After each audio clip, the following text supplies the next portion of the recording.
I'm really grateful for the meditation we did in the morning.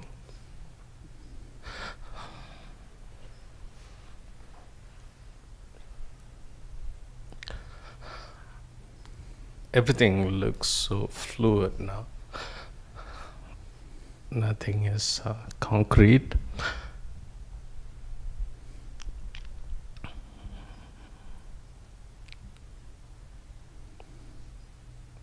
As you said some time back, it's almost like, I don't know much about that story, but about the father and the son turning back.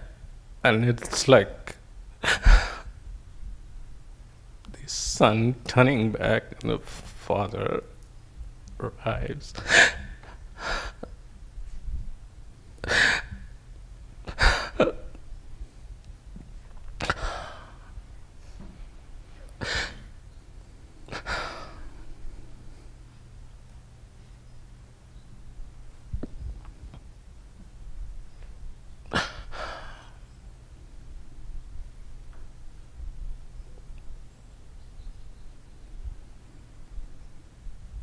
I don't know if there is a question.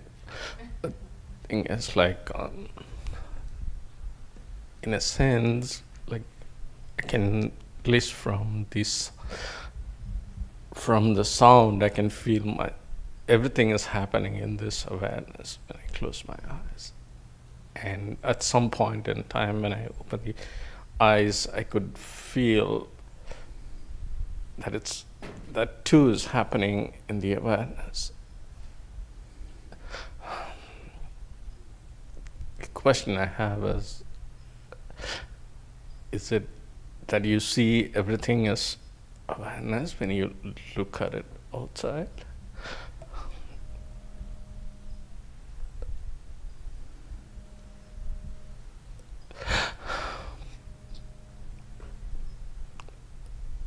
So, who is speaking and who is listening?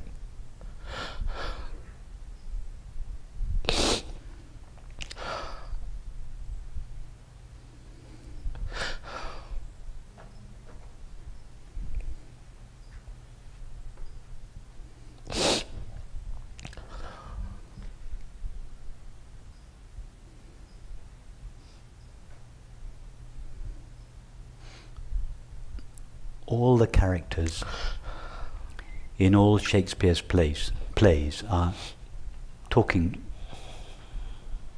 amongst each other. So the characters are talking and the characters are listening to one another. Some of them are talking, some of them are laughing, some of them are dancing, some of them are playing tennis, some of them are making love, some of them are arguing. They're all interacting with each other in all sorts of different ways. But the only one that is there doing any of these activities is Joe Smith.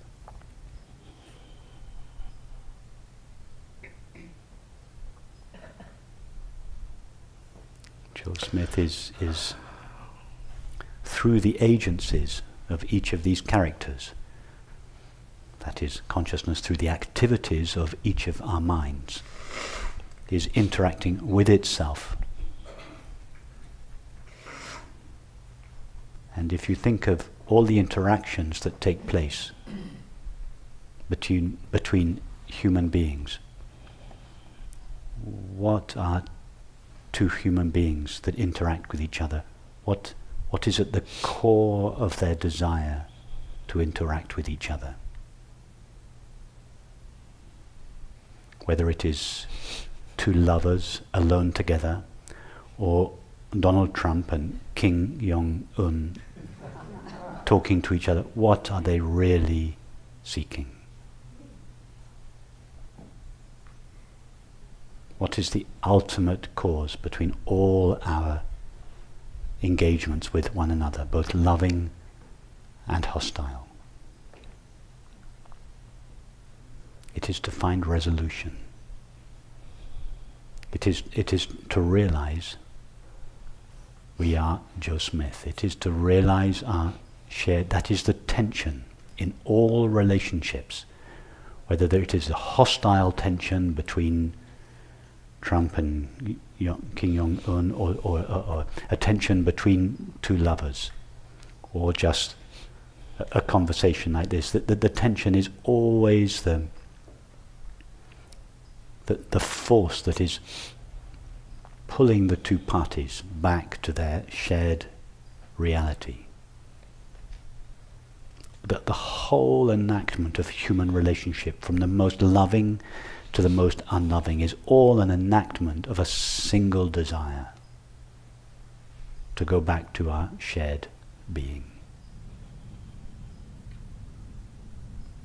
It's all a play of the veiling of our shared being and the returning to our shared being. That's all that's happening in our relationships with one another, however loving or hostile they may be.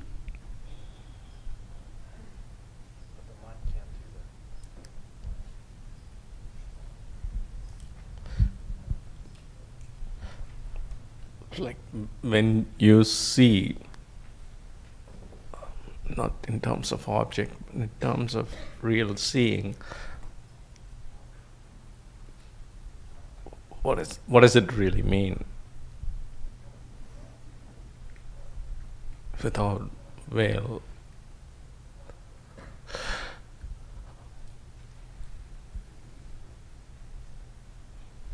What does it mean to see without a veil? I don't know if you can put words to it, but in terms of real seeing of everything around.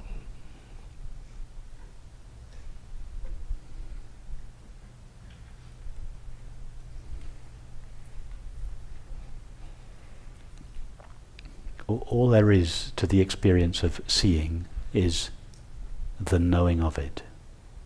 In other words, this experience of seeing, that the only substance present in the experience is knowing or consciousness. It is to see that consciousness, which, being the reality of all experience, is not limited by any particular experience and is therefore infinite. It is to see infinite consciousness shining in and as our finite experience.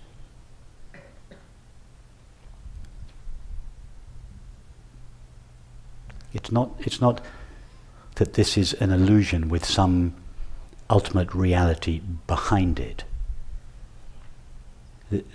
This very experience, this ordinary finite experience, the sight of this room, made only of seeing, the reality of the experience of seeing, by the reality I mean the substance that is there, is only infinite knowing. So it is to see the infinite as the finite, but not to allow finite experience to veil our knowledge of the infinite. In Sufi language, to see God's face everywhere. Thank you.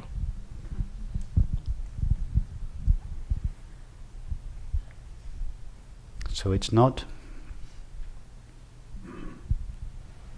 that we see a different world. It's not what we see, it's the way we see.